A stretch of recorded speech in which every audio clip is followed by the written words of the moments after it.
Lockdown లో మనం ఒకసారి చూస్తే రోడ్స్ అని బ్లాక్ చేయడం, ఎక్కడికెక్కడ ఎన్నికలు చేయడం, లేకపోతే ఈ మధ్య మనం చూస్తున్న రఫా ఏంటో నాకు అర్థం కాలేదు. రఫాలు ఆడిస్తానని ఇంకొక పక్క నేను చూస్తున్నాను కొన్ని దిక్కల్లో ఒక పోస్టర్ పెట్టి ఆ పోస్టర్ లో జన్మదినం జరుపుకోవచ్చు, మనసుల్లో ఉండి రావాలి, జరుపుకుంటే నాకేం అబ్జెక్షన్ లేదు. అదే సమయంలో ఆ ఫ్లెక్సీ దగ్గర నిషేధమైనటువంటి జంతు బలి చేసి ఆ జంతువును పైకి తీసి బ్లడ్ చల్లడం అంటే సమాజాన్ని భయభ్రాంతులు చేయాలనుకుంటున్నారు. ఆ రోజు కూడా మీరు పోలీసు వ్యవస్థ గుర్తుపెట్టుకోవాల్సింది, ఏదైతే వివేకానంద రెడ్డి గారిని చంపినప్పుడు బయట ప్రపంచాన్ని నమ్మించారు హార్ట్ అటాక్ అని.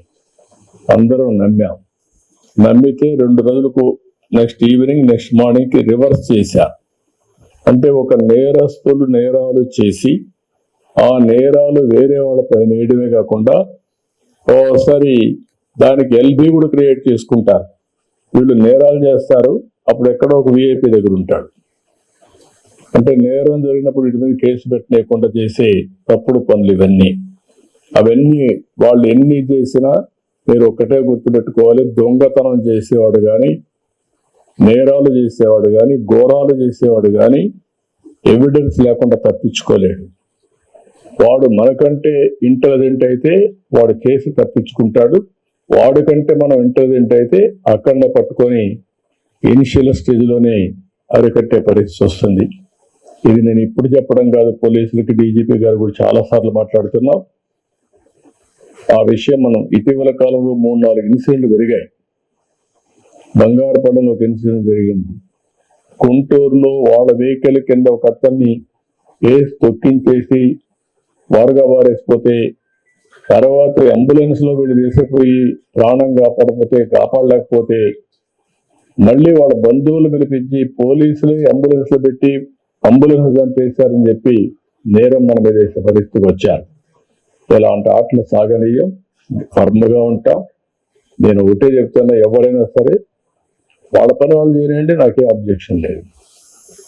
వాళ్ళ పని కాకుండా ఇష్టానుసారంగా చేసి ఈ ప్రభుత్వం అసమర్థత చేతగాదు అని బ్లేమ్ చేస్తే మాత్రం ఎవరిని వదిలిపెట్టే పరిస్థితి లేదు.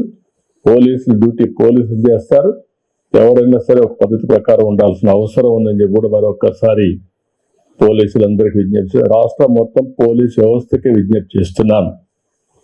ఇటీవల నేను చూసినప్పుడు కొన్ని అయితే అతి నీచంగా దారుణంగా బిహేవ్ చేయడం, సోషల్ మీడియాలో ఇంకా కూడా అసభ్యంగా పెట్టడం, క్యారెక్టర్ అసాసినేషన్ చేయడం.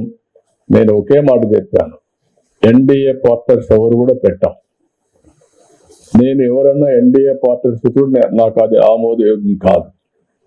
ఏదైనా సరే సోషల్ మీడియాలో పెట్టడం, లేకుంటే రౌడీజం చేయడం, లేకుంటే హత్యలు చేయడం ఎవరు నేను యాక్సెప్ట్ చేయను. అదే సమయంలో తప్పు చేసిన వాడు మాత్రం తప్పించుకోలేడు. ఈ విషయం కూడా వీళ్ళు గుర్తుపెట్టుకోవాల్సిన అవసరం ఉంది. అదే మరి general law and order maintain చేయడం పెద్ద కష్టం కాదు. మనకు మెర్సిలెస్ గా ఉంటాం.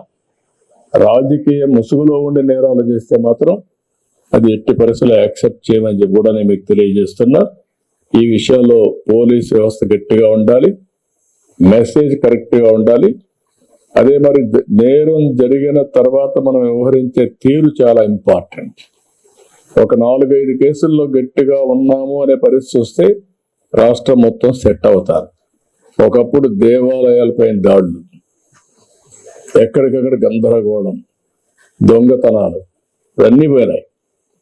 ఎవడన్నా చేస్తే ఇమ్మీడియట్ గా పట్టుకోగలుగుతున్నాం. దానిపైన మనం గట్టిగా యాక్షన్ కూడా తీసుకునే పరిస్థితికి వచ్చాం. ఇప్పుడు వైకుంఠ ఏకాదశి పర్వదినం ఇంకా 10 రోజులు ఉంటుంది. హెవీ క్రౌడ్స్ కూడా ఉంటాయి. దీనిపైన మీరందరూ అప్రమత్తంగా ఉండాలి, పోలీసు వ్యవస్థ అప్రమత్తంగా ఉండాలి.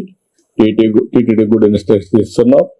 0 టాలరెన్స్, ఎక్కడ చిన్న ఇన్సిడెంట్ జరగడానికి వీలు లేదు. ఏ ఇన్సిడెంట్ జరిగినా చాలా ఫర్మ్ గా కూడా ఉంటాం. అందరూ కూడా అప్రమత్తంగా ఉండాల్సిన అవసరం ఉంది. ఇంకొక పక్క టెక్నాలజీని కూడా ఇప్పుడే నేను చూశాను, అన్ని దగ్గరలో ఈ CCTV కెమెరాలు పెట్టారు. అక్కడి నుంచి ఇన్ఫర్మేషన్ కూడా తెప్పిస్తున్నారు. దాన్ని ఇంకా కూడా నెక్స్ట్ లెవెల్కి తీసుకుపోవాల్సిన అవసరం కూడా చూపిస్తున్నాడు సుబ్రాయుడు ముందర పెట్టి. దీన్ని ఎక్కడెక్కడ జరుగుతా ఉంది అవన్నీ కూడా పెట్టారు. That's a good thing. దీన్ని ఇంకా నెక్స్ట్ లెవెల్ తీసుకెళ్దాం. ఇంటెలిజెంట్ పోలీస్ వ్యవస్థను పెడదాం. రౌడీ షీటర్స్ అందరిని ఇందులో పెట్టడం, ఎవరైనా ఇష్టానుసారంగా చేసి ఇక్కడి నుంచి కూడా మానిటర్ చేసి డైరెక్షన్స్ ఇచ్చే పరిస్థితి రావాలి. ఇప్పుడు పెట్రోలింగ్ కూడా మనం డ్రోన్స్ తో చేసే పరిస్థితికి వచ్చాం. ఒకసారి డ్రోన్ తో పెట్రోలింగ్ చేసినప్పుడు డాక్యుమెంటరీ ఎవిడెన్స్ వస్తాయి, విజువల్స్ వస్తాయి. విజువల్స్ వచ్చినప్పుడు ఆటోమేటిక్ గా కంట్రోల్ కూడా వస్తారు, కేసు కూడా ఫర్మ్ గా ఉంటుంది. ఆ విషయం కూడా వీళ్ళు గుర్తుపెట్టుకోవాల్సిన అవసరం ఉంది. ఇంకొక పక్కన మీరందరూ, నేను చాలా సార్లు చెప్పాను, టెక్నాలజీ బాగా ఉపయోగించండి. ఇన్విజిబుల్ పోలీస్ ఉండాలి, విజిబుల్ పోలీసింగ్ ఉండాలి. That is the direction I'm giving. ఎవడు తప్పు చేసినా తప్పించుకోలేమని భయం ఉంటే అందరూ కూడా కంట్రోల్లోకి వస్తారు. అల్టిమేట్ గా తిరుపతిని నేరాలు లేని సిటీగా, ఒక ప్రశాంతమైన సిటీగా, ఆయన ఎంత గొప్ప నాయకుడైనా వాళ్ళ ఇంట్లో గొప్ప నాయకుడిగా ఉండమన్నాడు. కానీ బజార్లోకి వస్తే మాత్రం చట్టపరంగా ఆయన కూడా బాధ్యత కలిగిన పౌరుడే. నోరు బారేసుకోవడం, ఇష్టానుసారంగా చేయడం, ఇవి చేస్తే మాత్రం గవర్నమెంట్ కూడా గట్టిగానే ఉంటాం, చట్టపరంగా గట్టిగా ఉంటాం. వాళ్ళ పని వాళ్ళు చేయమనండి, మనకేం అబ్జెక్షన్ లేదు. కానీ గట్టిగా రౌడీజం చేస్తే పెద్ద నాయకులు అయిపోతారంటే కరెక్ట్ కాదు. ఇది గుర్తుపెట్టుకోవాల్సిన కోర్టు. నేను ఇక్కడే పుట్టా, ఇక్కడే పెరిగా. నాకు ఈ ప్రాంతంలో ప్రతి ఒక్క వీధి తెలుసు, ప్రతి ఒక్క సందు తెలుసు, ప్రతి ఒక్క ప్రాంతం తెలుసు, ప్రజల మనోభావాలు తెలుసు. కాబట్టి ఎలాంటి జరగకుండా చూసే బాధ్యత మీదని చెప్పి తెలియజేసుకుంటూ, మీరు చేసే ప్రతి ఒక్క పనికి, మంచి పనికి ప్రభుత్వం తరఫున పూర్తిగా సహకారం ఉంటుంది. అన్ని విధాలు అండగా ఉంటాం. ఇది ఫ్యూచర్ సిటీ.